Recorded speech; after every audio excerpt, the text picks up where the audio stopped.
When are we going to recognize the 360 as a next generation system? That is the question of the day. Are we ever going to look at the 360 as a next gen system? The answer is no. And there's a bunch of reasons behind it, but the answer is no.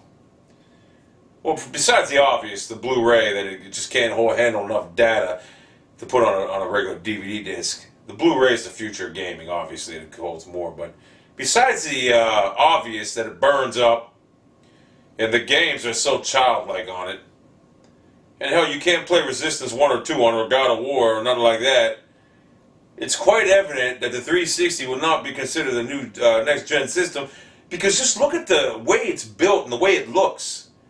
I mean, you look at the PlayStation 3 and the 360, there's no comparison. And, you know, it's quite evident that the way Xbox went with their 360 is, if you wanted to make a poor man's version of a PlayStation 3 with a 360, I think you had to total about $1,100 or $1,200 with all the add-ons.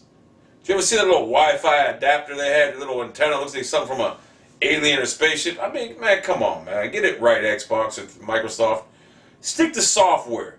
Because as far as gaming systems, you can't make gaming systems. And as far as I'm concerned, Windows Vista, your latest software, is horrible. Or operating system, whatever you want to call it.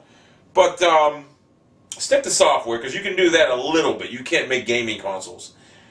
But if you look at the graphics comparatively towards a PlayStation 3 and a 360, it's like looking at a PlayStation 2 compared to a PlayStation 3.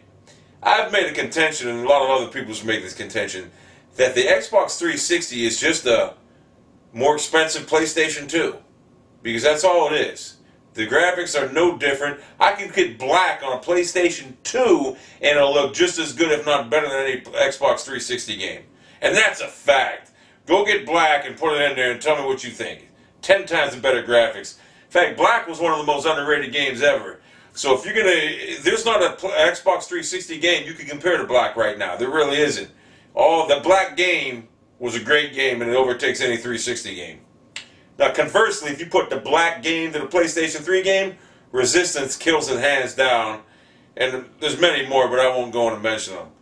The bottom line is, not only do I have a failure-safe machine, I have a Blu-ray player that can hold a lot more data than your standard DVD, which is great for gaming, because developers can put much more information on it, which only entails, you know, they're starting to figure out the PlayStation 3's capabilities now and how to work it. And you know what? I'll guarantee you the 720 is going to come up with an add-on Blu-ray player. So you'll get your 720 and you'll probably have to spend another $300 for your add-on. So you're looking probably at a 720, about $1,200, $1,300. The bottom line is the 360 is coming out with a new one. Well, because they can't beat the PlayStation 3 yet. I'm happy. Are you? I didn't think so. And for all you Xbox nerds, don't buy a PlayStation 3 because I don't want to see you guys online playing against me. We don't like nerds online playing against us with little achievement statuses and all that stuff. So, you guys are nerds. Accept it. Look in the mirror and accept it. You're nerds. You're nerds.